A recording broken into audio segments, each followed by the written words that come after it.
The realm of Blackvale lived by a hierarchy older than its oldest stone, a law etched into every threshold and heartbeat. The moon decided who rose, who knelt, and who broke. Packs did not simply follow an alpha, they orbited him, drawn into an order maintained by ritual, fear, and the promise that obedience meant protection. Each lunar phase carried its own decree. The new moon tightened borders and silenced dissent. The full moon tested strength and loyalty. And the blood moon, rare, dreaded, and spoken of only in careful fragments, was the realm's cruelest judge, the one night when punishment became ceremony and fate was permitted to reach into living flesh without permission. At the heart of the stronghold, beneath an open ring of ironwork that exposed prisoners to sky and weather, a young woman hung in chains that were less restraint than declaration. They did not bind her for something she had done, they bound her for what she was rumored to be. Her name had been worn down by years of being spoken as an insult, her identity rewritten by council decrees and pack whispers until she felt like a ghost made of accusation. Her wrists bore the dull ache of metal that never warmed, and her ankles had learned the shape of shackles the way a river learns the curve of stone. The charge against her was always recited the same way: bloodline treachery, inherited rot, words that sounded official enough to excuse any cruelty without requiring proof. She had once fought the verdict in her own mind, insisting that truth mattered, that innocence should count for something in a realm that worshipped law. That fight had starved inside her. Now she endured, not because hope burned brightly, but because numbness was the only mercy captivity offered. Time did not heal in Blackvale's dungeon yard, it taught surrender. Betrayal had done the rest. Someone had handed her over, someone who had known her eyes and still chose the council's favor. The memory returned in pieces, an opened gate, a turned face, a silence that felt like a blade without being won, and every recollection left her colder than the chains.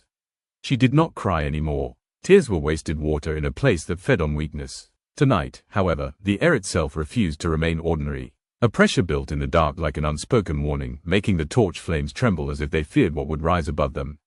Wolves throughout the stronghold grew restless without understanding why. The sentries shifted their stances too often, hands hovering near weapons they had no intention of using, as though vigilance alone could keep the sky from changing. Deep in the stone corridors, even the council's most arrogant elders felt it, a slow, deliberate turning in the world, the sense that something long buried was rolling over in its sleep. When the blood moon began to climb, it did not announce itself with thunder or spectacle. It simply appeared, staining the horizon as if the night had been wounded. The red was not bright at first, it seeped outward, tinting the clouds and sharpening the shadows, making Blackvale's towers look taller and thinner, as though the fortress itself were trying to pull away from the earth. Under that light, the chains around the woman's wrists looked darker, almost thirsty. The metal did not loosen, yet something within her chest tightened, not with fear, but with recognition that bypassed thought. It was a sensation she had no language for, like hearing a song she had forgotten she once knew. Across the territory, dormant instincts stirred. Wolves who had never questioned the council's authority found themselves unsettled, their loyalties suddenly heavy. Old grievances returned with sudden clarity. Secrets that had stayed silent for years pressed against tongues, eager to become dangerous. The blood moon did not cause rebellion, it encouraged truth, and truth in Blackvale was always a threat. The woman felt that pressure too, except it did not push her toward confession. It pulled her toward memory, toward the edge of something she had been forced to forget about herself. Her bloodline had been discussed around her like a curse, but never explained to her like a history. She knew only that it was the reason she remained alive. The council feared killing her might awaken whatever they had condemned her for carrying. Rumor had drifted through the stones the way water found cracks. Some said her family once guarded the realm's oldest covenant, a vow made when the first alphas learned to bend the packs into one rule. Others claimed her bloodline was tied to a prophecy that had outlived the dynasties built to bury it, a warning that the blood moon would return to balance what power had twisted. The council dismissed those stories publicly and nurtured them privately, using the fear of what she might become as both justification and leverage. Yet under this red sky, the woman could feel that the stories were not just tools. They were echoes of something real, something patient, something that had waited for the right light to wake. The Alpha King was not in the yard, but his presence pressed against it. It arrived like cold iron before a door opened, like the hush that fell in halls when footsteps approached. Blackvale did not only fear him, it structured itself around anticipating him. Servants and soldiers adjusted without instruction, smoothing their posture and tightening the discipline, as if the fortress itself tried to look worthy of his gaze. He was the kind of ruler who did not need to raise his voice for obedience, because obedience had been trained into the realm the way wolves trained the young not to challenge the strongest. Even from a distance, he was a weight on the air. When he finally entered the open ring, the torches seemed smaller. He moved with a calm that made everyone else's tension feel childish. His cloak did not flutter, it fell into place as if it respected him. The guards bowed too quickly, and the elders watching from the balcony leaned forward, eager to read his expression the way gamblers read dice. The Alpha King's face held no warmth, no cruelty that could be easily named, only the disciplined stillness of someone accustomed to deciding who mattered and who did not. He approached the chains without hurry, as if the woman had been waiting for him for years and would continue waiting even if he walked away. The woman lifted her head because instinct demanded it, not pride. Under the blood moon, she could not pretend she was invisible. The red light revealed details she had stopped noticing, the faint bruising beneath old scars, the hollowness beneath her cheekbones, the stubborn steadiness in her eyes that captivity had failed to extinguish. The Alpha King studied her the way one studied a map before war, not with sympathy, but with calculation sharp enough to cut without ever drawing blood. He had seen prisoners. He had seen liars. He had seen people who broke. Something about her did not fit any of those categories, and that deviation unsettled him more than defiance would have.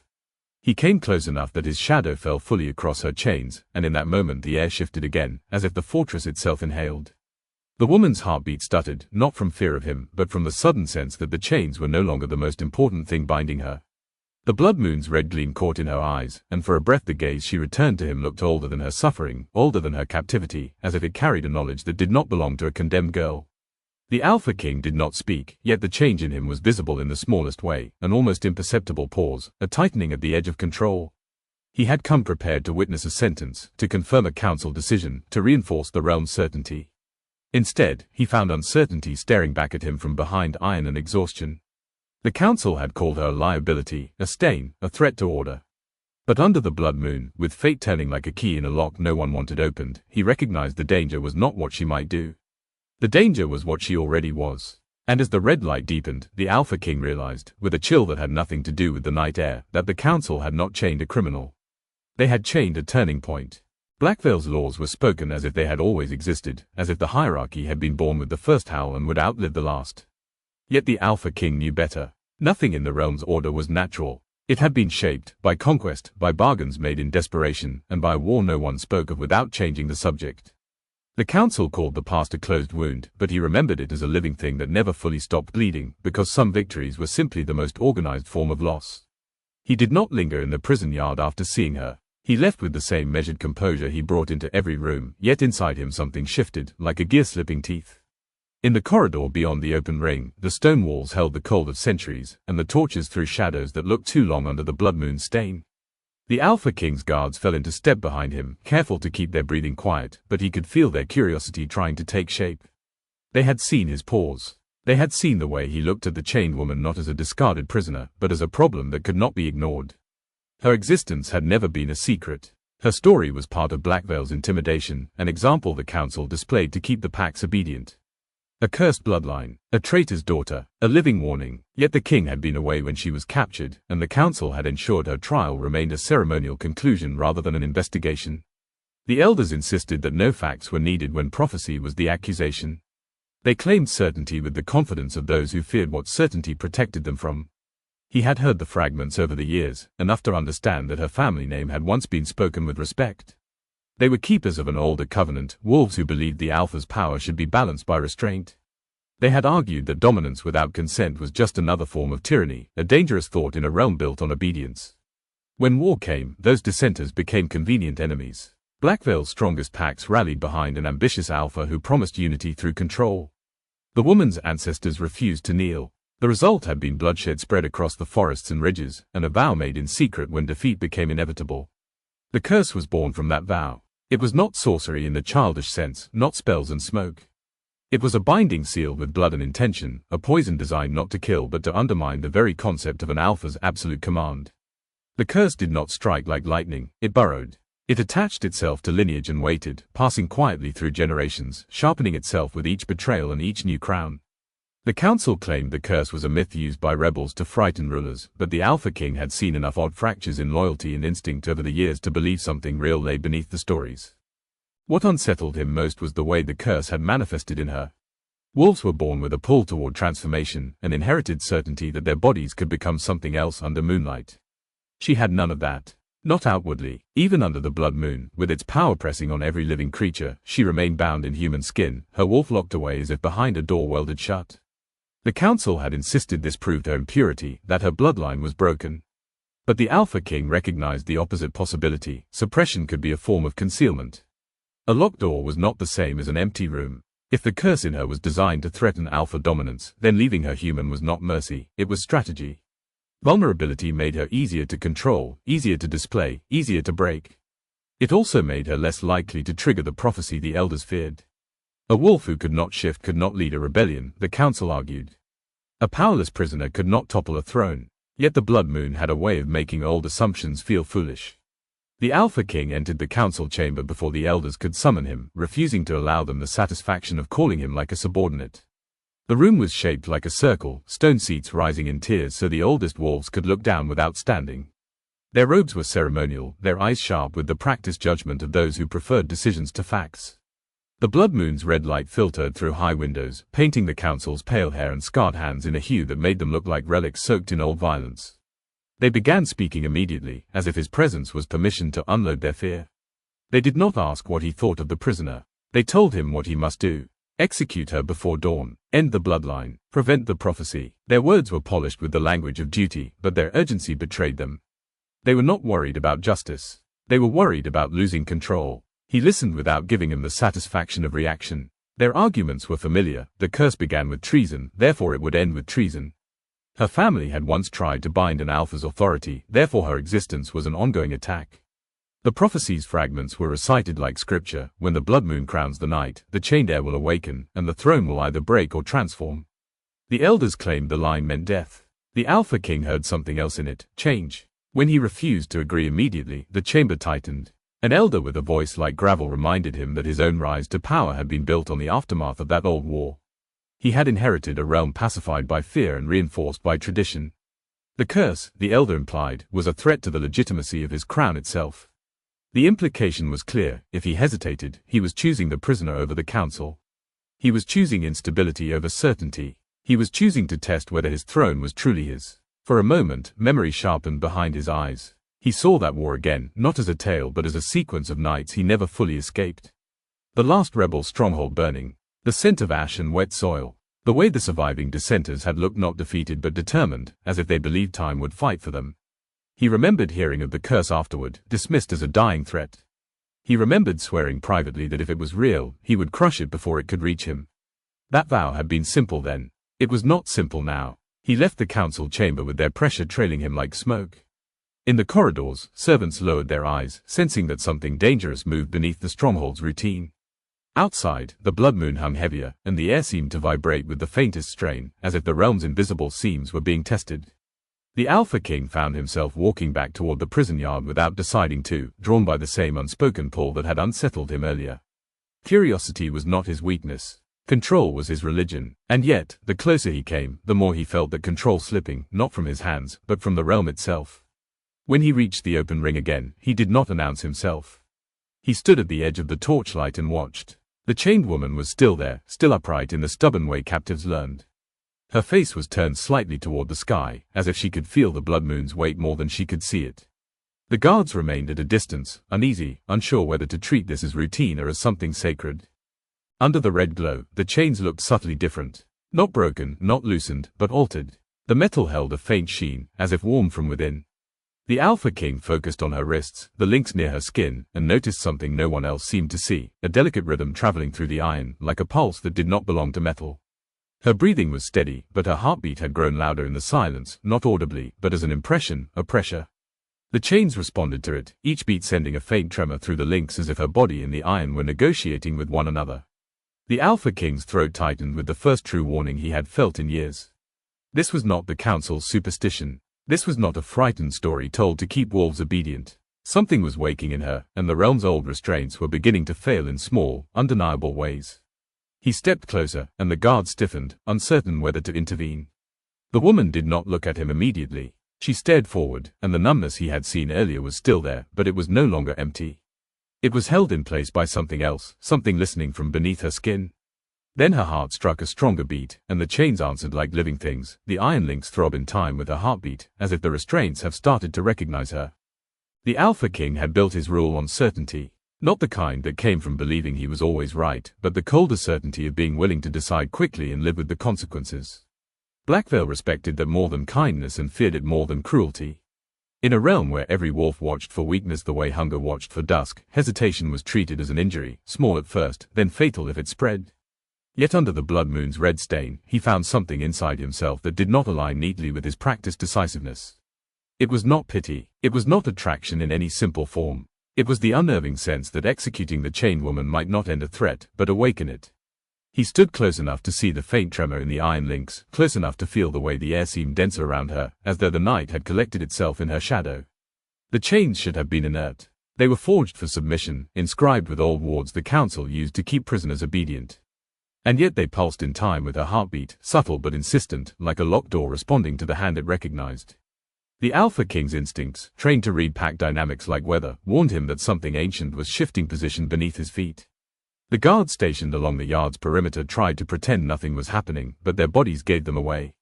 Their shoulders tightened, their eyes flickered toward the balcony where council members watched from behind stone arches. No one spoke, yet the silence felt crowded with thought. The Alpha King could sense it, a question forming in every mind, spoken in the language wolves trusted most. What does it mean when the king pauses? What does it mean when the condemned is not finished? He kept his face composed, but inside him two forces pressed against each other. Duty was familiar and clean. Duty said the council's order must be carried out before dawn to preserve stability. Duty said prophecy was poison and the realm could not afford the risk of letting it breathe. Instinct, however, was older than law and less interested in politics. Instinct told him the prisoner's stillness was not surrender. It was containment. Instinct told him the blood moon was not merely a backdrop, but a key, and the woman in chains was the lock everyone had pretended was harmless. His authority had never been openly questioned. Even rival alphas treated him with wary respect, knowing Blackveil's throne was defended not only by strength but by a network of debts and fear. Yet authority was not just an external condition, it depended on the pack believing in the alpha's unshakable command. That belief was a fragile architecture, and tonight he felt it creak. A few guards had already begun exchanging glances, the kind meant to confirm reality. The king is uncertain, and uncertainty can be exploited. The council elders above them leaned forward, their impatience sharpening into something dangerous. They wanted an execution not because they trusted justice, but because they trusted spectacle. A dead prisoner was a sealed question. The chained woman did not plead. She did not bargain. That alone should have made her easy to dismiss, yet her silence unsettled him more than defiance ever had. Her eyes were focused somewhere beyond the stronghold, as if the blood moon's light had turned her attention inward to a place no one else could access. Her breathing remained measured, but the tension in her throat suggested she was fighting against something rising inside her with the same discipline he used to rule. Then it happened again, a flash, quick enough that he almost doubted it, like an image flickering behind her expression. The human mask she wore, taught by captivity, reinforced by exhaustion, shifted for a heartbeat, revealing something else beneath. Not a full transformation, not visible claws or fur. Instead, it was a presence, a pressure behind her gaze, as if a wolf was stirring in a cage inside her ribs. The air around her seemed to catch, and the torch flames leaned slightly away as though the heat itself sensed a change in the room. The Alpha King's pulse answered with a hard, involuntary beat. He had seen wolves awaken under moons before. He had witnessed the feral edge that came when instinct overtook discipline. But this was different. This felt suppressed, strangled, forced down for years, and now forced upward by a sky that did not care what the council feared. He realized with a quiet shock that the curse the elders spoke of might not have weakened her at all. It might have been holding back something enormous, something that would not emerge cleanly if provoked. He stepped even closer, and the space between them became charged with an unfamiliar tension. It was not the simple dominance of ruler and prisoner. It was something more complicated, an unspoken tether forming in the air, tightening with each breath. The blood moon's light painted the iron on her wrists, then caught on his ring, the symbol of sovereignty, making it look like both metal and blood at once. Their proximity did not comfort him. It did not threaten him directly either. It did something worse. It made him feel seen in a way he had not allowed anyone to see him since he had taken the throne. The woman's gaze finally shifted to him, and for a heartbeat the numbness that had protected her cracked. Behind it, there was fear, yes, but also a strange recognition that mirrored his own. Neither of them understood what was happening, yet both could feel the pull of it. It was as if the blood moon had reached down and wrapped invisible threads around them, drawing their fates closer regardless of intention. The Alpha King had spent his life believing fate was a story weak wolves told to excuse failure. Tonight, standing before her chains, he felt fate like a hand on his throat. Around the stronghold, the consequences began to ripple. Wolves who had never spoken against him found their loyalty uneasy, not because they hated him, but because the old instincts of the pack were responding to something they could not name. It was as if his dominance, normally a steady weight the realm rested beneath, had been disturbed by her presence. The Alpha King felt it too, like his authority was suddenly being measured against a force that did not recognize crowns. His scent should have calmed the yard. Instead, tension lingered, suggesting that some deeper hierarchy was being invoked, one older than the council's laws. Rumors moved faster than any messenger. He could almost hear them forming beyond the walls, passing from guard to servant to warrior in half-spoken fragments. The king hesitated. The prisoner's chains moved. The blood moon chose her. Some would call it a threat. Others would call it an omen. And in a realm that worshipped strength, the most dangerous rumor was not that the Alpha King might be defeated, it was that he might be marked. He left the yard abruptly, not because he was done, but because staying any longer would feed the speculation he could already feel sharpening. He walked through Blackveil's corridors with measured pace, yet each step carried a private war inside him. The council wanted certainty, and certainty would keep the packs quiet. But instinct urged restraint. If the prisoner's death triggered the prophecy, then execution would not be control. It would be surrender to the very fate the elders feared. In his private chamber, he faced the window where the blood moon burned high above the fortress, staining the glass red. He weighed the realm's stability against the strange pressure in his chest, the sense that his next decision would shape more than politics. He could end her life and satisfy the council, and perhaps the world would stay predictable. Or he could delay, and risk rebellion, risk insult, risk the accusation that he was weakening. Mercy had never been his tool. Mercy was how leaders lost crowns. He summoned his most trusted commander and gave an order that sounded clinical, almost routine. The execution would not happen before dawn. The prisoner would be moved to a deeper chamber, guarded in secrecy. No announcements, no spectacle, no council interference. The commander's eyes widened, not with disagreement, but with the dawning understanding that this decision would be interpreted as vulnerability.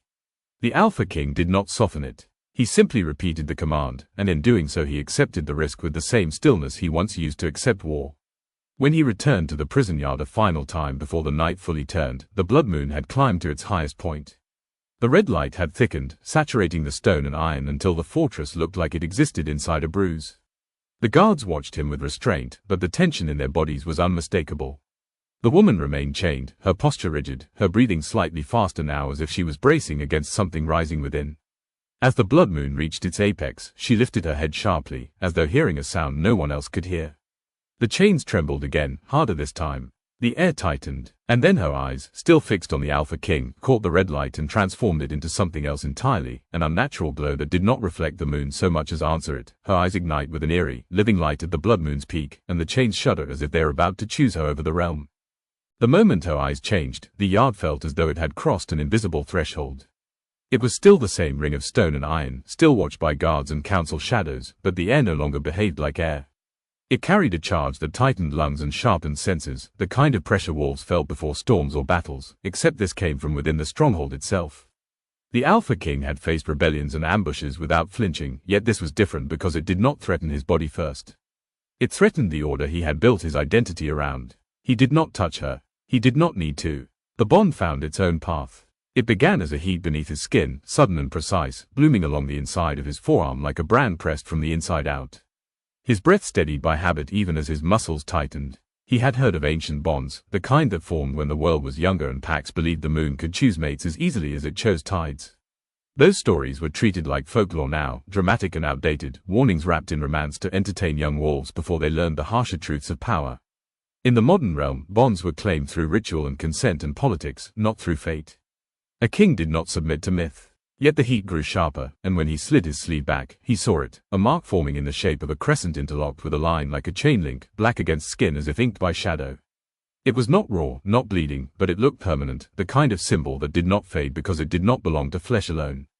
The blood moon's red light made the mark appear almost alive, shifting subtly as if it were learning his pulse. He masked his reaction before anyone could register it. The guard's eyes were already too curious, the elders above too hungry for proof of danger. He turned his arm inward, hiding it with the same precision he used to hide doubt, and forced his expression into calm. The council needed certainty, and the pack needed the illusion of his invulnerability. If they saw a mark appear on their Alpha King without his consent, they would interpret it as weakness or omen, and either interpretation could fracture Blackveil. Across from him, the woman gasped, not loudly, not dramatically, but as if something inside her had been pulled tight. Her chains rattled with a brief, startled motion, then fell still again, as though even the iron was listening. Her glowing eyes widened, and for the first time since he had seen her, the numbness cracked fully, revealing raw confusion edged with fear. She looked down at her own wrist as if expecting the same brand to be there, then looked back up at him, alarmed by what she found in his face even without knowing what it meant. Because the bond did not only mark him, it marked the space between them. The Alpha King felt it like an invisible tether drawn taut across the yard.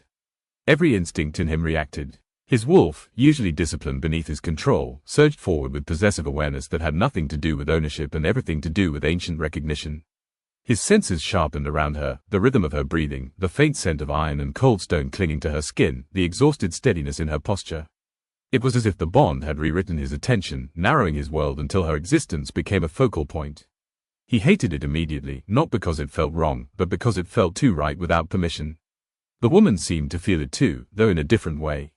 Her shoulders drew inward as if bracing against a wave she could not see.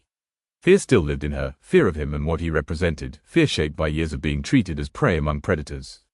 Yet beneath that fear, something else pulled at her with stubborn insistence. Not desire, not trust, something older and more instinctive, a directional tug toward safety, as if her body believed, against every lesson captivity had taught her, that standing near him was less dangerous than being far away. It disgusted her to feel it. The conflict was visible in the tightness around her mouth, the way her jaw clenched as if she could physically bite through an unwanted instinct. She had learned to survive by resisting the world's demands. Now her own blood was demanding something she did not want to give. The Alpha King's first thought was concealment. The second was containment. He signaled his commander with a subtle movement, the kind only trained wolves would recognize. The order was simple: clear the yard. No lingering, no spectators. The council could rage later. For now, the bond could not be allowed to become public knowledge. A bonded Alpha King was vulnerable to manipulation, and a bonded Alpha King to a condemned prisoner was an invitation to civil fracture. Rivals would call it corruption. Elders would call it proof of prophecy. Packs with long-buried grudges would call it opportunity. As guards moved with uneasy obedience, the Alpha King stepped closer to the woman again, careful to keep his posture controlled. He could feel the bond respond to proximity, tightening like a thread drawn through a needle. The mark beneath his sleeve throbbed once, sharply, as if reminding him that this was not a choice. His discipline held, but it cost him more than he wanted anyone to see. The woman's eyes dimmed slightly, the glow becoming less overt as the blood moon began its slow drift past the apex. The red light waned almost imperceptibly, yet its influence remained heavy, like a hand that had already left bruises. Her breathing slowed, but the tension in her body did not ease. She looked at him as if searching for an explanation he could not give, because explanation would require admitting he did not control this. The bond amplified what had been dormant in her. He could feel it, the way her presence thickened the air, the way the chains trembled in faint sympathy with her pulse. The curse was no longer a distant concept recited by elders. It was active, humming beneath her skin. The bond did not calm it, it stirred it. Whatever power her bloodline carried, it sharpened in response to being linked to him, as if the bond acted like a conduit. The Alpha King realized with cold clarity that keeping her alive was no longer merely political risk. It was an escalation. The longer the bond existed, the stronger her latent force might become, and the more the realm's rigid hierarchy would crack under pressures it could not name. Outside the yard, the stronghold's mood shifted. Wolves in the corridors paused mid-step, their ears tilting as if catching a distant howl that never sounded. Bond sense was not supposed to travel through stone, not without deliberate claim, not without physical contact. Yet the pack's instincts whispered anyway. Something had happened. Something had changed in their alpha. Their unrest grew like smoke slipping beneath doors, curling into every conversation and silence. Servants avoided eye contact. Warriors grew sharper in their posture. Even the younger wolves, who should have been ignorant of politics, carried an inexplicable edge, their loyalty suddenly feeling like a question rather than a certainty. Whispers began before anyone could stop them. The blood moon chose someone. The king is marked. The prisoner is not merely cursed, she is connected. Some spoke with awe, others with fear, a few with resentment, because the idea of an Alpha King bound by something beyond his will threatened the entire ideology that power was earned through strength alone. The Alpha King tightened control where he could. He moved her before dawn as promised, but now the decision carried a new weight. He was not merely delaying execution, he was protecting a bond he did not understand. He kept his arm covered, his face expressionless, and his orders absolute. He did not explain himself to the council. He did not soothe the pack. He relied on the force of his will, even as he felt that were being tested by something deeper than politics. As the blood moon continued to wane, the bond became easier to sense, not weaker but clearer, as though the red light had stripped away distractions and left only the raw connection behind. The woman stumbled slightly when she was moved, not from weakness alone, but from the disorienting sensation of being pulled by an invisible thread. The Alpha King felt it too, a tug in his chest when she was taken farther down the corridor, a discomfort that sharpened into urgency if the distance grew too wide. It was not pain, it was insistence. The bond demanded proximity the way lungs demanded air. Their fates were no longer separate. That truth settled into the stone halls of Blackvale like a verdict. And somewhere beyond the territory's borders, a rival Alpha, one who had long waited for any sign of fracture in the king's rule, lifted his head beneath the blood moon's fading red. He felt the bonds echo like a call that did not belong to him but promised opportunity. Without needing a messenger, without needing proof, he turned toward Blackvale's lands with predatory certainty, drawn by the scent of a change he intended to exploit. A rival Alpha steps across Blackvale's boundary under the waning blood moon, following the bond's pull like a hunter following fresh tracks. By the time the blood moon began to fade into a bruised, ordinary night, Blackvale was already changing in ways stone could not hide. The fortress still looked unshakable from the outside, its towers rising like threats against the horizon, but inside its halls the air carried a new sharpness. Wolves moved with careful purpose, watching one another more than they watched the duties. Conversations ended when footsteps approached. Loyalty, once assumed, had become something to test. The Alpha King had delayed an execution the council expected to witness, and the realm did not interpret delays kindly. The first external pressure arrived without ceremony. No banners, no formal envoy, no announced challenge. Just scouts reporting unfamiliar tracks along the eastern tree line, and then a single messenger found dead near the boundary stones, his cloak marked with the crest of a neighboring pack that had never dared to trespass before. It was not a declaration of war so much as an invitation to panic. Blackvale's rivals had sensed a fracture, and they were moving with the opportunistic patience of predators that circled before they struck. Within the stronghold, the council elders demanded access to the prisoner. They framed it as responsibility, as oversight, as protection of tradition. The Alpha King heard the truth beneath their words. They wanted to see whether the mark existed. They wanted confirmation that prophecy had hooked its claws into the throne. They wanted a reason to override him. Their fear was not of her power alone, but of what her existence did to the idea that the realm could be controlled by decree. He refused them with controlled finality. The refusal was not loud, but it landed hard enough to silence the chamber. He offered no justification, because explanations created footholds. The elders left with rigid faces and sharpened eyes, and he knew what they would do next. They would seek allies among the packs, whispering that the king had been compromised. They would frame his restraint as weakness and his secrecy as betrayal. In Blackvale, rumors could mobilize warriors faster than any official command. So the Alpha King moved first. He relocated her before dawn, not to the dungeons where the council expected to find her, but to a sealed wing beneath the old keep, a place carved centuries ago when Blackvale's founders trusted stone more than they trusted wolves. It was forbidden by ancient law to bring prisoners there, because the wing held relics and records from the realm's earliest days, things the council claimed were sacred and therefore dangerous. Only the Alpha King had the right to cross that threshold, and even then, tradition dictated he did so alone. Bringing her inside was not simply disobedience. It was an open breach of the realm's oldest rules. The risk was deliberate. The deeper wing was warded with protections older than the council's chains, and for reasons the king could not fully name, he believed those wards might hold against whatever was waking in her. He told himself it was strategy. He told himself it was containment. Yet when she stumbled over the threshold, still bound but steadier than she had been, he felt the bond tighten like a warning, and strategy became inseparable from instinct. The chamber they placed her in was not a cell. It was a circular room with carved stone walls etched in faded runes, a room that smelled of coal dust and hidden ink. There were no bars, only a door thick enough to turn away battering rams, and a narrow skylight that admitted a thin slice of moonlight. The chains had been shortened, not removed, because he could not risk the council discovering her free. Still, the iron no longer sat on her wrists like dead weight. It reacted her, beat to her, faintly, as if the metal had been trained to recognize her pulse. She stared at the carvings on the wall with an expression that was not awe but suspicion. Captivity had taught her that every change in circumstance was a trap. The Alpha King watched her with guarded focus, noticing the way she kept her back straight despite exhaustion, noticing how her gaze moved as if measuring exits and threats. Her fear of him remained, but it was no longer pure. The bond complicated it, adding a reluctant awareness that he was the reason she was not dead. He did not speak to her as a ruler addressing a prisoner. He kept his voice low, controlled, offering instructions rather than threats. He told her she would stay here, that no one would enter without his permission, that she would be guarded by wolves loyal to him alone. He did not promise safety. Promises were fragile things. He promised only that she would not be executed before he understood what was happening.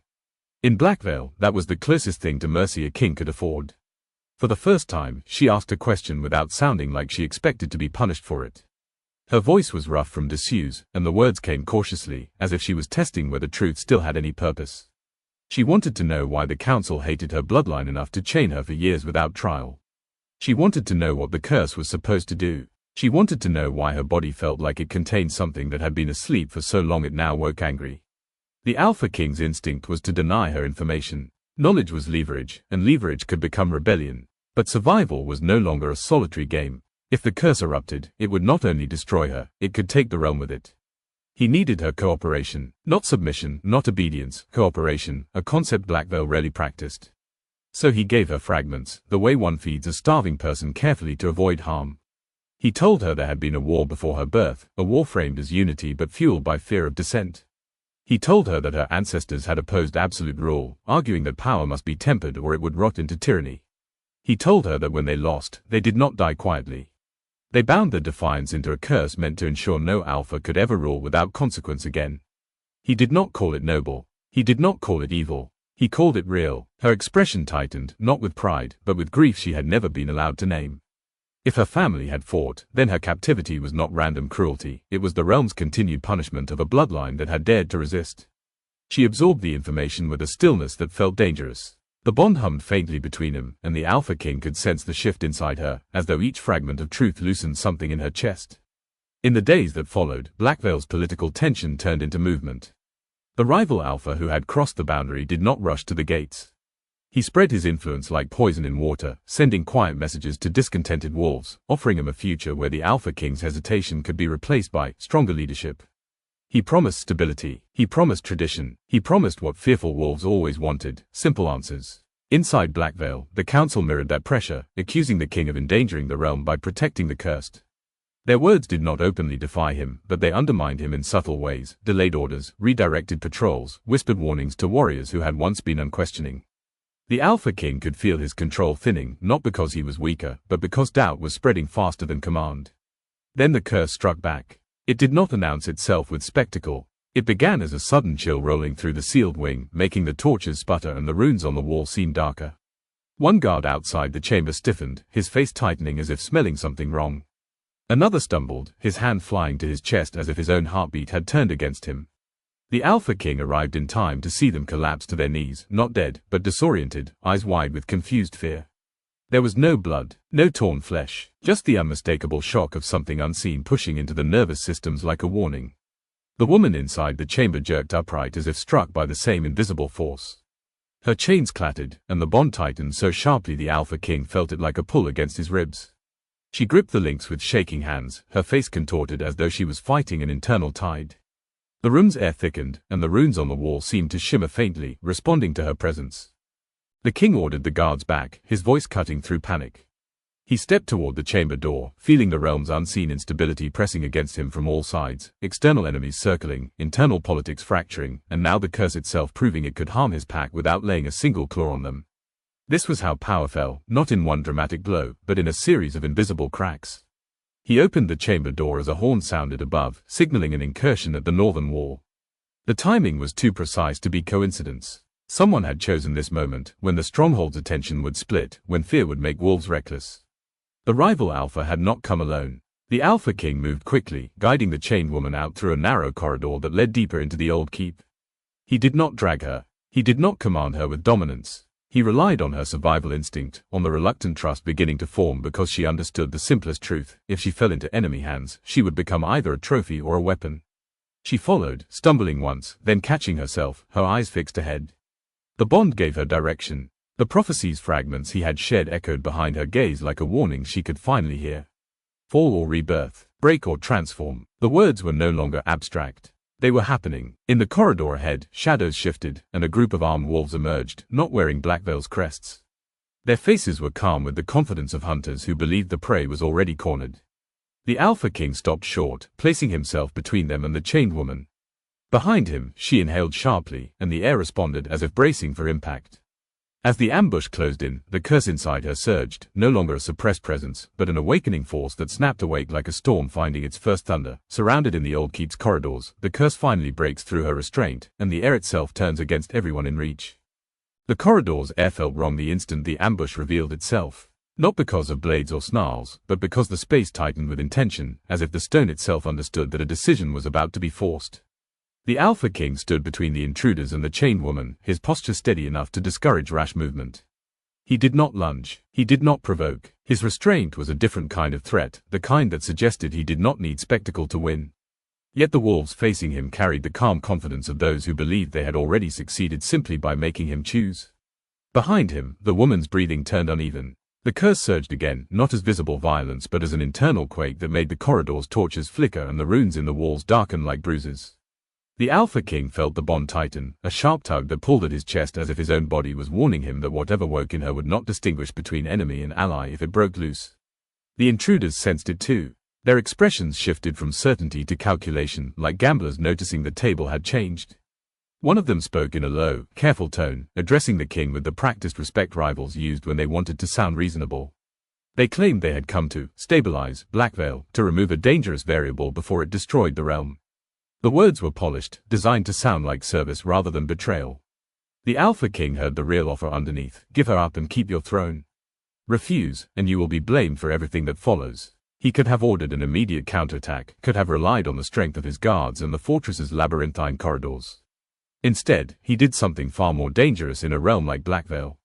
He called for witnesses. He raised his voice, not to shout, but to ensure it carried, and summoned his inner circle and any council loyalists close enough to hear.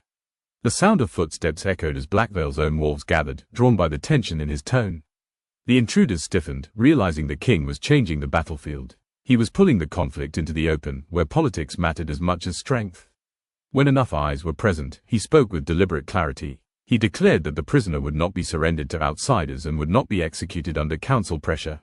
He stated it as law, not negotiation. Then, with cold precision, he named the old statute the council had used to keep her chained, the decree that any bloodline tied to prophecy could be detained indefinitely without trial. He called it what it was, an instrument of fear. The corridor went silent in a way that was not calm, but stunned. The council elders arrived soon after, moving with rigid urgency, their faces already prepared to frame the king's declaration as madness. They demanded he correct himself. They reminded him that his crown existed because the council recognized it. The Alpha King did not flinch. He offered him a choice instead: stand with him and preserve Blackveil through controlled change, or continue clinging to a law that was tearing the realm apart from within. He did not threaten him openly. He didn't have to. His refusal to bend was the threat. But the true sacrifice came next. He stripped two prominent allies of their rank publicly for collaborating with external forces, wolves whose loyalty had always been assumed because of their lineage and wealth. The act sent shock through the gathered pack. Those allies were tied to council factions that had stabilized his reign for years. Removing them was a deliberate rupture, an admission that he would rather lose political support than lose control of the realm's future. In Blackveil, status was armor. He shattered his own armor in front of everyone. The council's fury sharpened into panic. Some elders withdrew immediately, retreating to rally dissent. Others stayed, staring at him as if they were seeing him for the first time. The intruders realized their advantage had narrowed. They had hoped to exploit secrecy and uncertainty. Instead, the Alpha King had turned secrecy into an accusation and uncertainty into a demand for accountability. Still, the corridor remained a tinderbox. Wolves loyal to tradition glared at the chained woman as though she were a plague. Wolves loyal to the king watched the council with growing suspicion. No one fully understood the curse, but everyone could feel its pressure. The realm was fracturing along invisible seams, and the woman stood at the center of it like a wound that refused to close. She did not want that role. It showed in the way her shoulders tightened under the weight of attention. She had survived by becoming small, by letting the world forget she existed except as a warning. Now she was being stared at as if she were destiny made flesh. The attention stirred the curse again, and this time it reached deeper. Her eyes narrowed, and her jaw clenched as if she were trying to hold herself together with sheer will. The Alpha King sensed her struggle through the bond, panic rising, and beneath it, something feral pressing upward, demanding release. He moved closer without thinking, not to dominate, but to steady. The shift was subtle, yet those watching felt it. The Alpha King was choosing proximity, choosing connection, choosing a prisoner over the comfort of distance. His enemies would interpret it as compromise. His allies would wonder if it was weakness. The woman felt it as well, her breath catching, her fear colliding with an instinctual pull toward him that she still resented. Then she spoke, barely louder than a whisper, but the corridor's silence amplified it. She said the curse was not trying to kill them. It was trying to answer something. She did not have the words to explain the sensation, only the certainty that the blood moon had unlocked a door, and the realm's panic was pushing that door wider. The Alpha King's gaze fixed on her with an intensity that unsettled even the council. He asked what she meant, not with impatience, but with restraint. Her response came fragmented, as if memory was breaking through old suppression in pieces rather than narratives. She described dreams she had been having since the blood moon began to rise, visions of a stone circle, ancient runes, a crown split in two, and a wolf made of shadow standing beside a woman wrapped in chains. She said the visions were not warnings of death, but instructions. A prophecy, then, not a threat in the abstract, but a map. An elder stepped forward, his voice tight with urgency, and admitted something the council had buried for decades. The prophecy had always had a second line they never recited publicly. The curse could be broken, but only through unity between the Alpha and the chained heir. Not dominance, not execution, unity. The word hit the corridor like a stone dropped into water, sending ripples through every listening mind. The Alpha King felt the bond thrum as if in agreement. His instincts recognized the truth in the elder's reluctant confession. The woman's breath shook, not from fear now, but from the sudden realization that her captivity had not been designed to protect the realm. It had been designed to prevent the realm from changing. The council hadn't kept her alive because they feared killing her. They had kept her alive because they feared she might live long enough to beck. Ome necessary. The pack's fracture widened. Some wolves scoffed at prophecy, unwilling to let myth dictate their future. Others leaned toward it, desperate for an explanation that could make sense of the chaos they felt in their bones. Loyalists demanded the king act decisively. Traditionalists demanded the prisoner be silenced permanently. The intruders watched, waiting for the moment when disagreement became collapse. The Alpha King made his next choice quietly, and that quietness was what made it terrifying.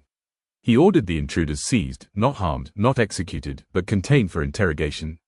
He ordered the council to convene under his authority rather than their own. He ordered the chained woman moved, not back to the dungeon, but to the stone circle beneath the keep that matched her visions.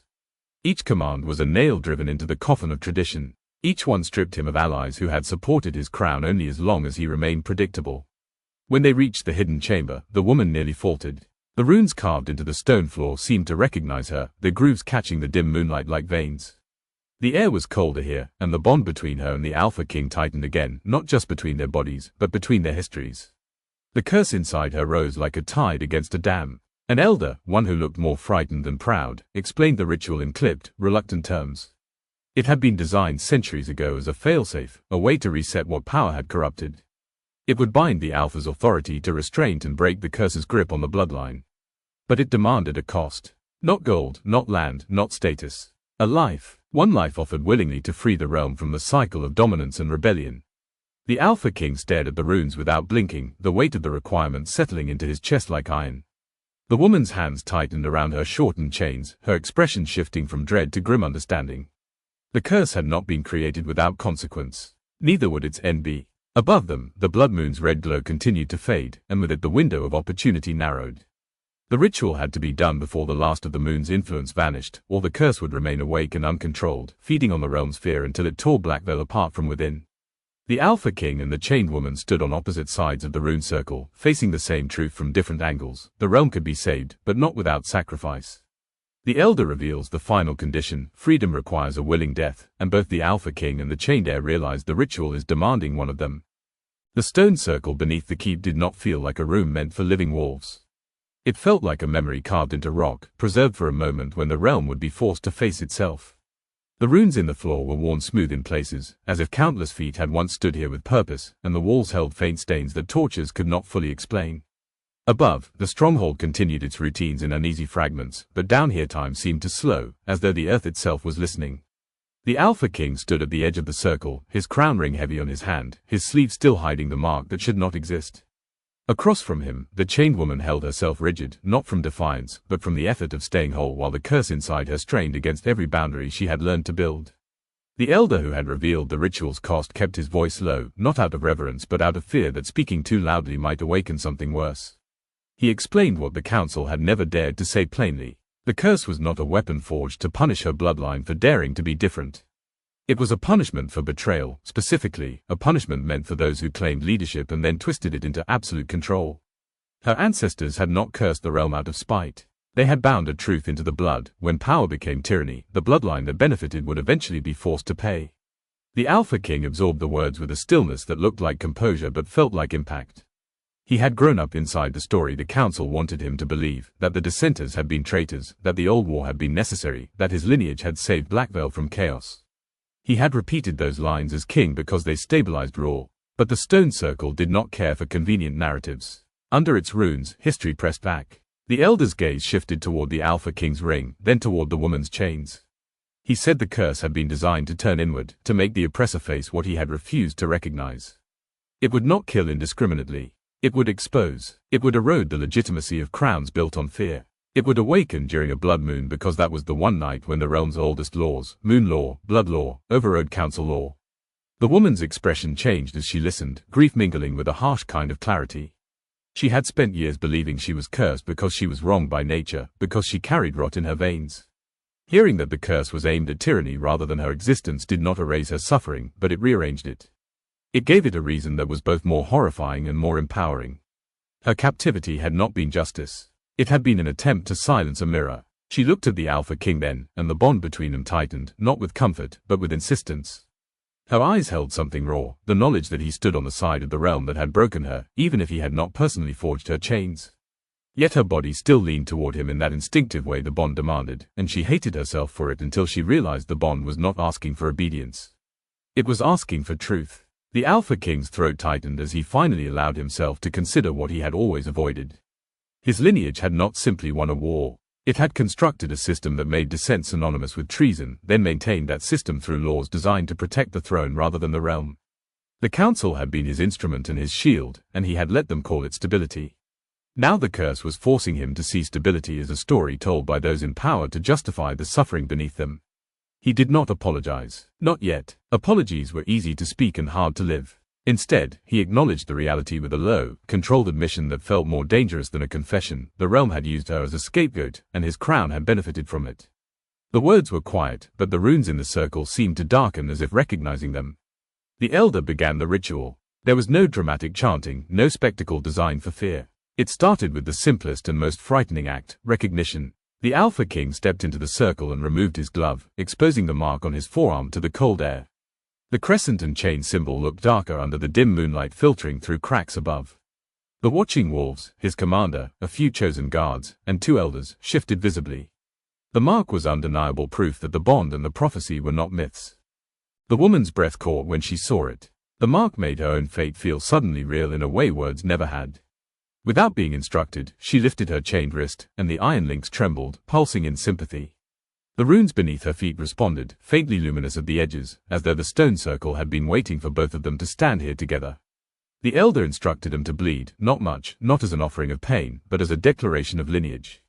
The Alpha King hesitated only long enough to weigh the symbolism. Then he drew a small blade and cut his palm, letting a few drops fall onto the rune carved at his feet. The blood did not splatter. It sank into the stone as if absorbed by thirst. The woman followed, using the edge of her chain to scrape her thumb until blood welled. When her drops fell, the runes flared faintly, the light traveling outward like a message being carried along a hidden path. The bond between them surged. The Alpha King felt it in his chest, a sudden tightening that stole breath for a heartbeat. The woman swayed, her face tightening with the effort of staying upright as something inside her shifted again. The curse responded to the ritual like a living thing disturbed. Not with outward violence, but with a wave of sensation that hit every wolf in the chamber, an oppressive weight of memory, regret, and buried truth. Visions struck without warning. The Alpha King saw the old war not as he had been taught to remember it, but as it had been lived. He saw rebel families driven from their homes, not because they were violent, but because they refused to submit. He saw council wolves smiling as they wrote laws designed to make captivity look lawful. He saw a child, small, frightened, being dragged through a gate while adults turned away. The child's eyes were the woman's eyes, the same steady defiance beneath terror. Across from him, the woman's expression twisted as her own visions erupted. She saw her ancestors standing in this same circle, not triumphant, but grieving, hands bloody from making a vow they did not want to make. She saw them arguing, not over whether to curse the realm, but over whether the curse would eventually hurt innocence. She heard the answer echo through time: the curse would hurt everyone until the realm learned. Pain would be the teacher because power refused gentler lessons. The visions pressed harder, threatening to drown them. Wolves in the chamber staggered, gripping the walls as if the stone could anchor them. The Alpha King's commander clenched his jaw, eyes wide with shock, as though he too was being forced to witness the ugliness hidden beneath his loyalty. The ritual was not just binding bloodlines. It was exposing the realm's bones. The Alpha King's first instinct was to fight the visions, to dominate them into silence. That was how he survived everything else. But the bond pulsed like a warning, and he realized dominance was the very behavior the curse punished.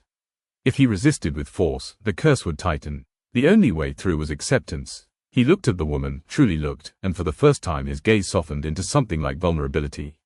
He did not ask her to submit. He did not demand she trust him. He acknowledged her suffering is real and undeserved. He admitted that the realm's stability had been purchased with her life in chains. The admission did not absolve him. It did something harder. It made him responsible. The woman's breathing shuddered as the visions surged again, showing her years of captivity, her betrayal, her loneliness. She wanted to hate him for wearing the crown that enabled it.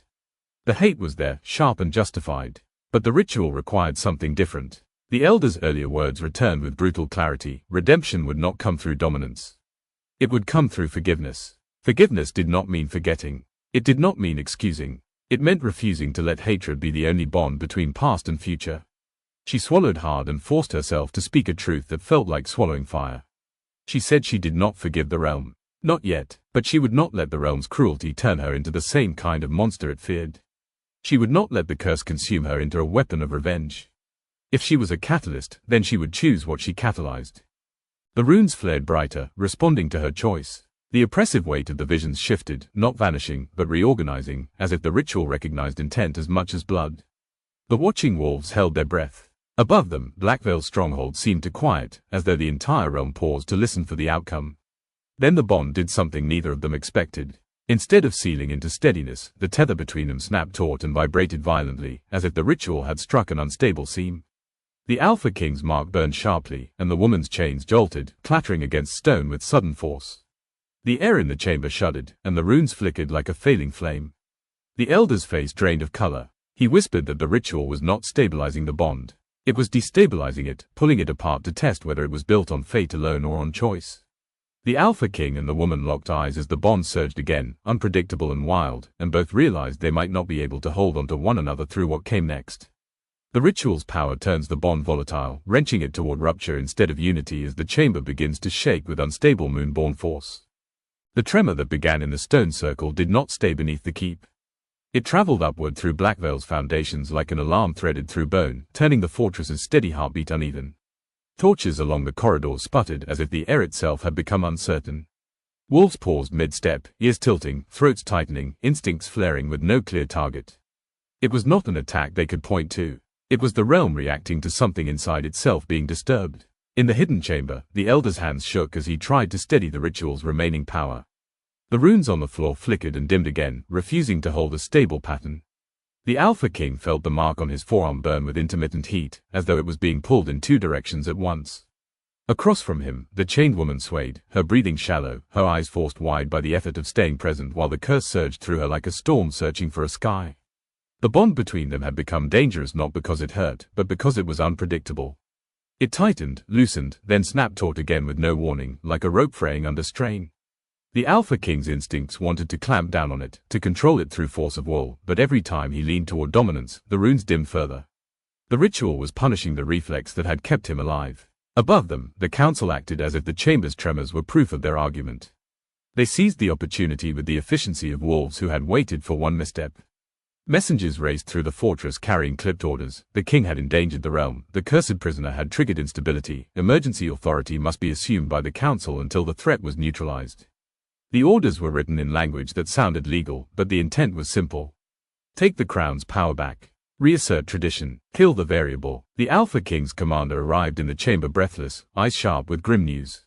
Several packs inside Blackveil's territory had refused to answer the king's call, citing council decrees instead. Patrols had been diverted. Guards at certain gates had been replaced. The stronghold had not turned against its king openly, but loyalty was splintering into factions faster than his authority could contain. The curse had not only awakened in the chained woman, it had awakened in the realm's politics, exposing how much of his control depended on tradition that no longer served survival. The Alpha King heard the report with a stillness that felt like a fracture inside him. He had always believed he could absorb pressure and remain the center of order.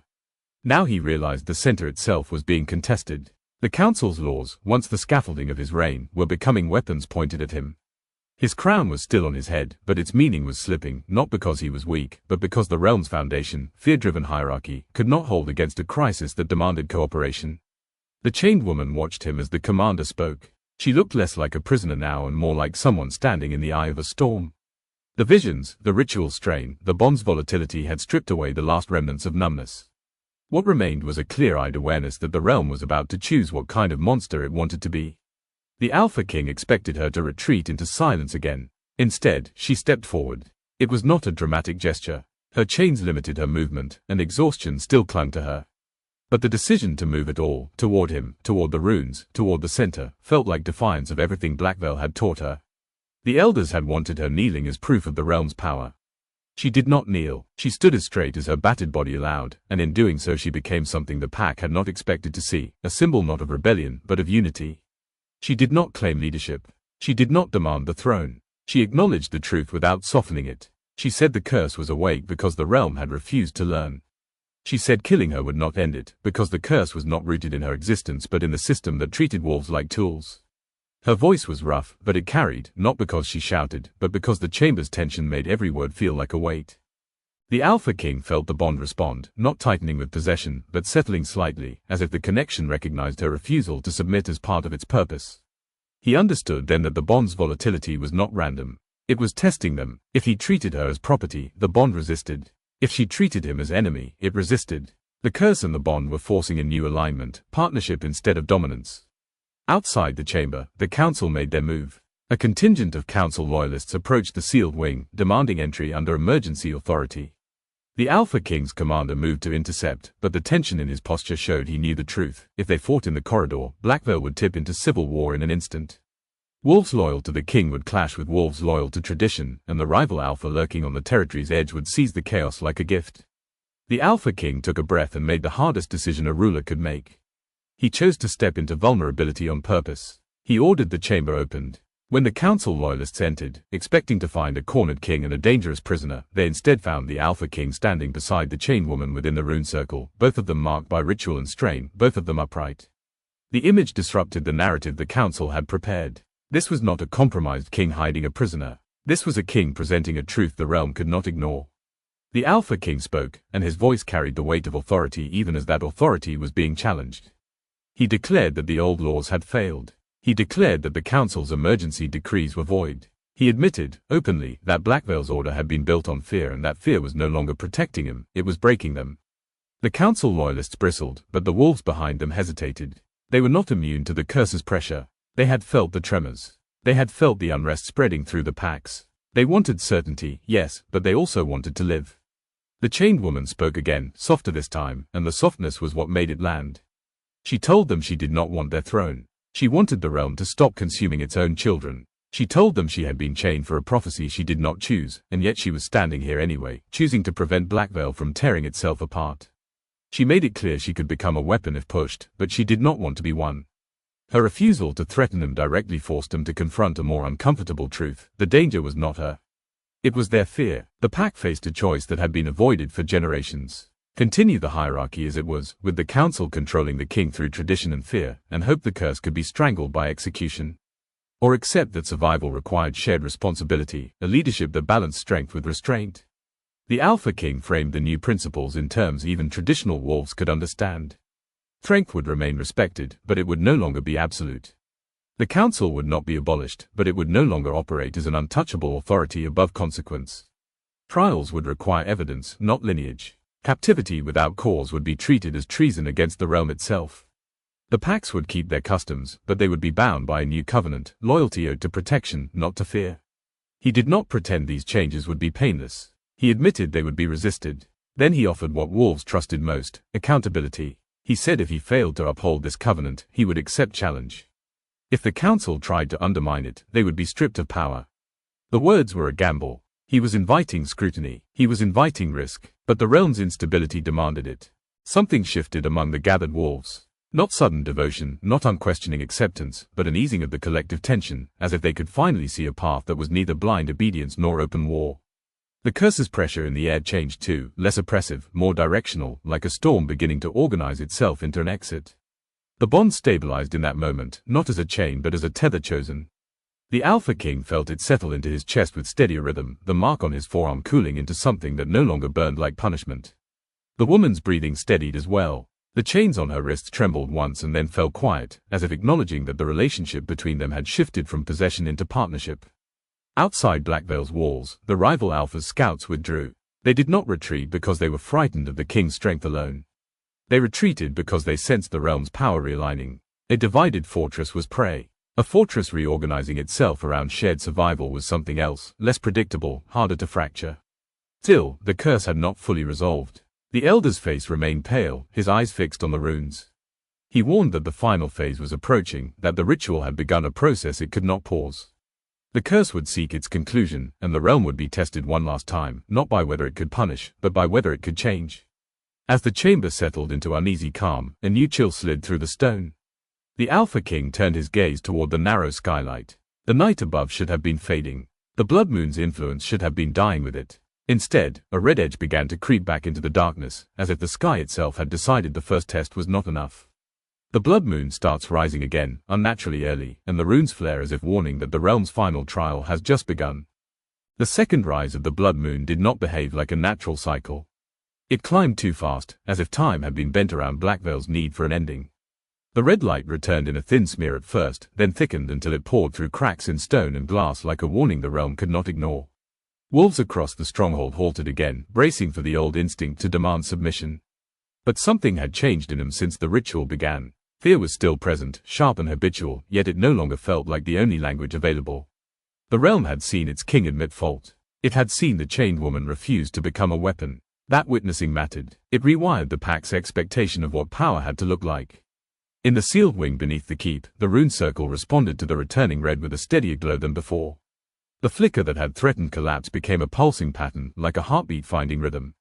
The elder who had guided the ritual looked less terrified and more resigned, as if he had finally accepted what the old covenant demanded.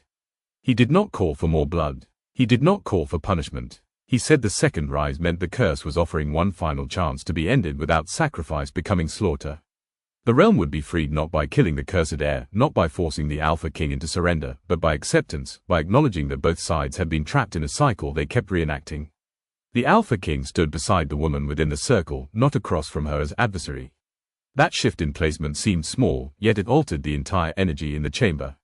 The bond between them had steadied into something quieter, not absent, but no longer frantic. It felt like a rope held firmly rather than a chain pulled tight. Still, the mark on his forearm warmed as the blood moon rose, and the warmth carried an insistence. The final act could not be commanded. It had to be chosen. The woman's wrist still bore shortened chains, a compromise made for secrecy. The iron looked darker under the renewed red light, and the runes etched into the links seemed to shimmer faintly. She stared at them with a strange calm. For years, those chains had been her identity.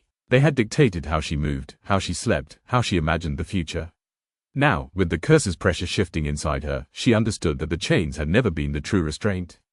The true restraint had been the story the realm told about her bloodline, a story that said she was dangerous by nature and therefore deserved to be contained.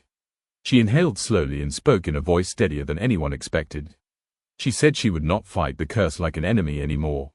Fighting had only made it sharper. She would accept what her bloodline had tried to do, not by unleashing vengeance, but by finishing the lesson.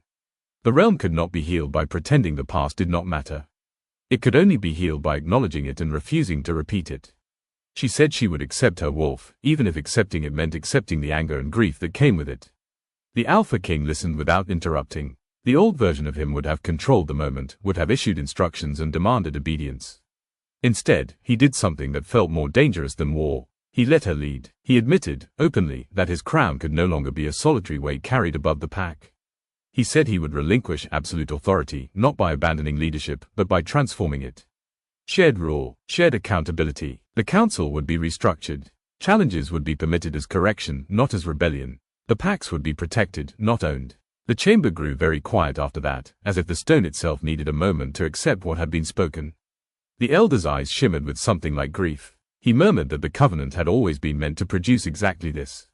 The curse was never supposed to be eternal. It was supposed to be a pressure that forced change when rulers refused to change willingly. If change came willingly, the curse could dismantle itself without taking a life. The rune circle brightened, and the air thickened with sensation. It was not violent. It was intense, like standing too close to a powerful waterfall and feeling the spray on skin. Wolves watching from the chamber's edges stiffened, but no one lunged. No one tried to interfere. The pack had learned, in the last hours, that control was not always protection. Sometimes control was the problem. The woman's breathing deepened, and her posture shifted. She did not collapse or convulse. Instead, she looked as if she were finally standing in her own body for the first time. The curse inside her did not lash outward. It turned inward, folding into itself like a knot being untied. The pressure that had felt chaotic became organized, moving through her in slow, deliberate waves. The Alpha King felt it through the bond, an internal alignment that made his own heartbeat steady in response. Then her wolf emerged. It did not happen like a sudden explosion. It unfolded, her bones and muscles reshaped with a fluid inevitability that looked less like suffering and more like release. The first visible change was in her eyes, which took on a depth that was no longer purely human. The glow under the blood moon became something warmer and more grounded, like embers rather than fire.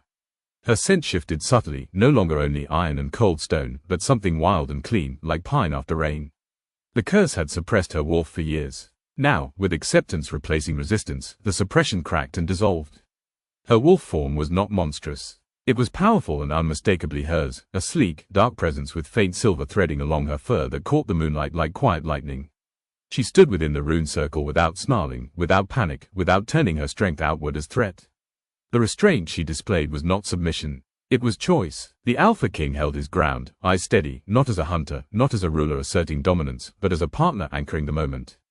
The bond between them did not tighten into possession. It widened into stability, like an invisible bridge that could carry weight without breaking. The mark on his forearm cooled again, the crescent and chain symbol shifting subtly, as if the chain portion had loosened in meaning. The bond was no longer an omen of collapse. It was becoming a foundation. Above them, the stronghold's unrest began to change shape. Wolves who had been ready to fracture into factions felt the ripple of what was happening below, not as supernatural command, but as instinct recognizing a new order settling into place. The rival Alpha at the boundary did not advance. He pulled his scouts farther back, sensing that Blackveil's weakness had been replaced by something harder to exploit. Several smaller packs that had been wavering sent quiet signals to the stronghold, not pledging loyalty out of fear, but asking what the new covenant would mean for them. For the first time in generations, allegiance was being reconsidered through possibility rather than intimidation. In the chamber, the woman lowered her head slightly, not in submission, but in a gesture that acknowledged the weight of the moment. The Alpha King stepped forward and, with deliberate calm, reached toward the chain still around her wrists. The guards tensed, expecting some surge, some backlash. But the bond held steady. His hand did not shake. The iron links pulsed once, as if listening. The runes in the circle flared brighter, and the elder whispered that the chains had always been more than metal. They had been a symbol reinforced by belief. If the realm stopped believing in her imposed fate, the symbol could no longer hold. The woman exhaled, and the sound carried the relief of someone releasing a lifetime of enforced silence.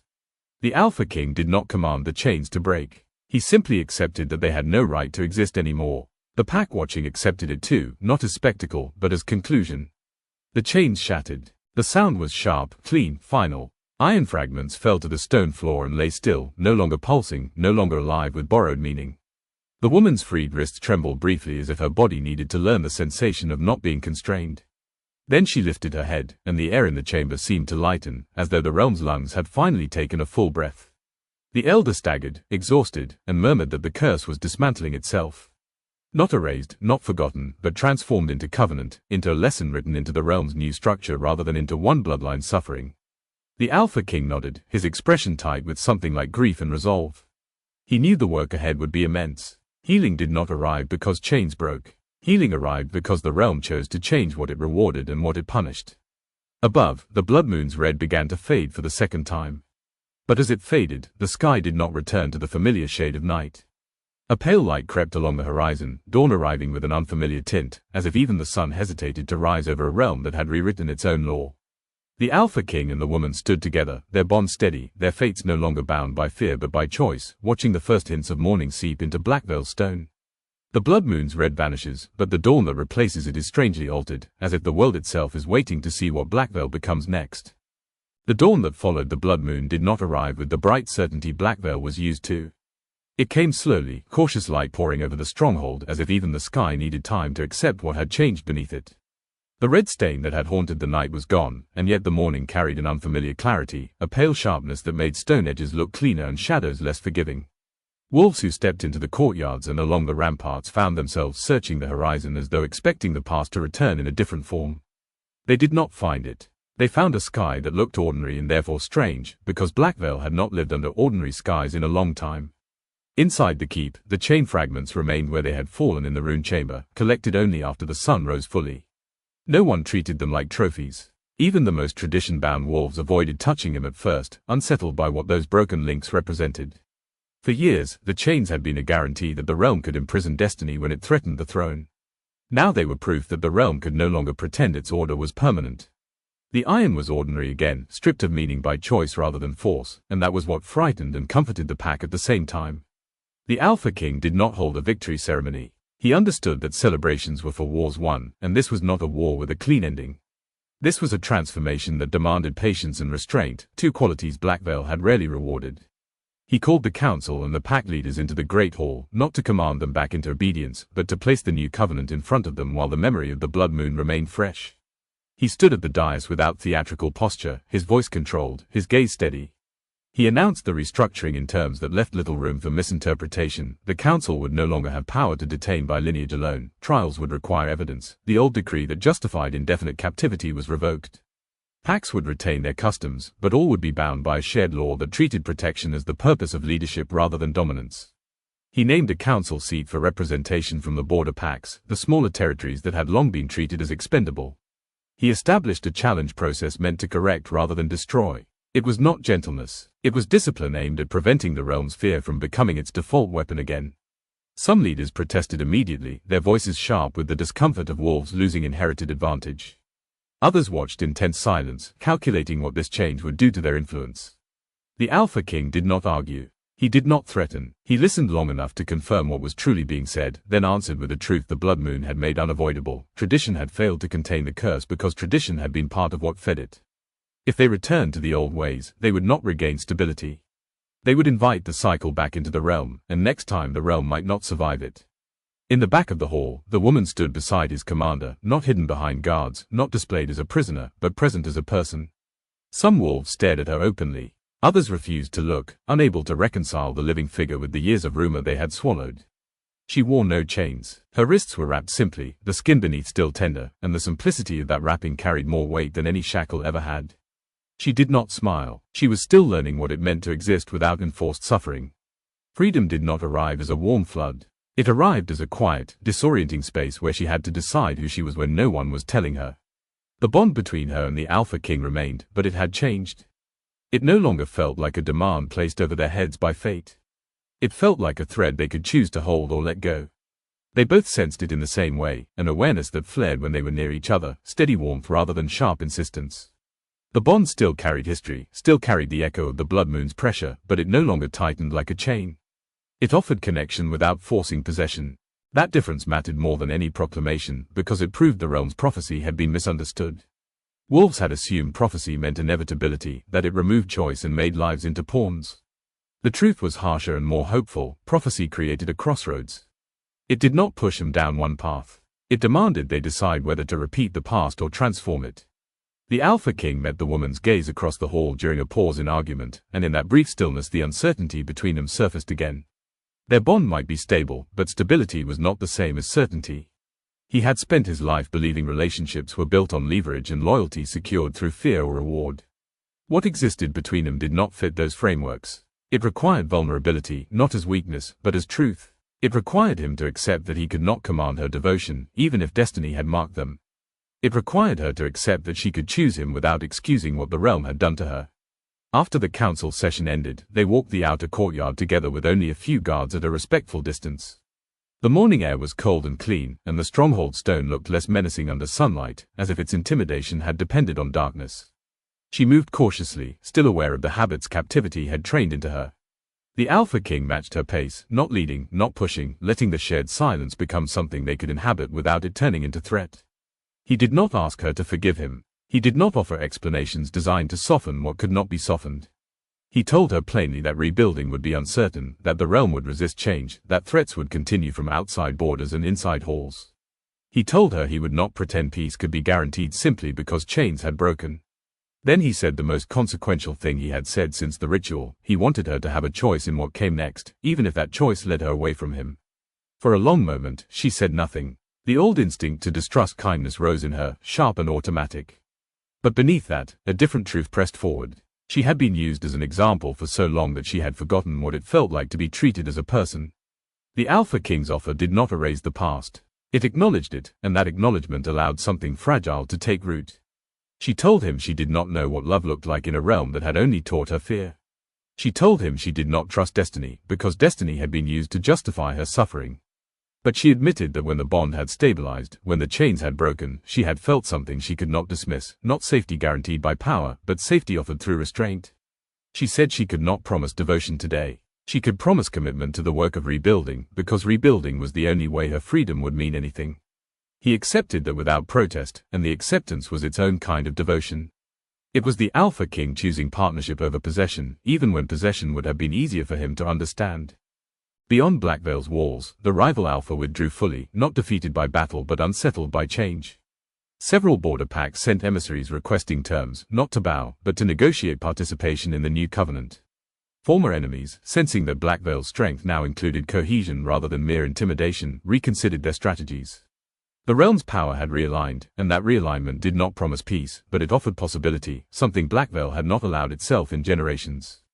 Days became a fragile rhythm. The council reformed in tense increments. Trials began where decrees once sufficed. Wolves argued, adjusted, resisted, and adapted.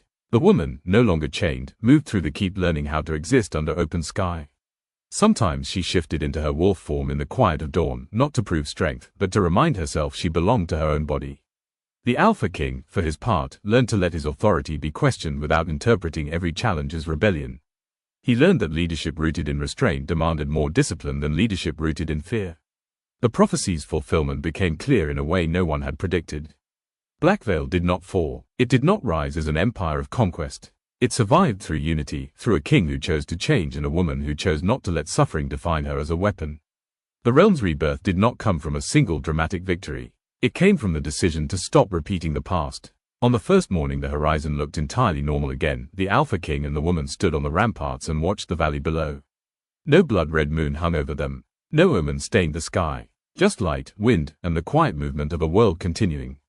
The woman flexed her fingers, feeling the absence of iron. The Alpha King rested his hand near hers without claiming it, leaving space for her choice. Freedom had not been granted by the council. It had been earned through sacrifice, truth, and a willingness to transform what power meant. The bond between them remained, steady and warm, but it did not own them. It invited them. Below, Blackveil stirred into its new day, untested and watchful, as if the realm itself understood that the hardest work begins after the chains break. The new era opens beneath a clear sky, but every wolf in Blackveil can feel that the future is watching back, waiting to see whether chosen love can hold what destiny only began. Blackveil did not become gentle overnight, but it became honest. Under a sky finally free of blood, power learned to listen, and chains lost their meaning. What had begun as a curse ended as a choice, made again each day, not enforced by fate.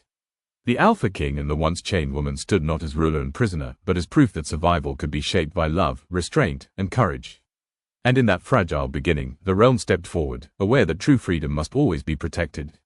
If this story stayed with you, if its choices, scars, and hope felt real, pass it along to someone who loves deep, cinematic storytelling like this. Stories like this grow when viewers decide they're worth keeping alive, so stay connected here for the next chapter waiting beyond the horizon. Your support shapes which worlds get built next, and which destinies unfold on this channel. Before you go, where are you watching this from right now, and what part of the world is listening with us today? Share the journey, stay tuned for what comes next, and let this story travel farther than Blackveil ever could.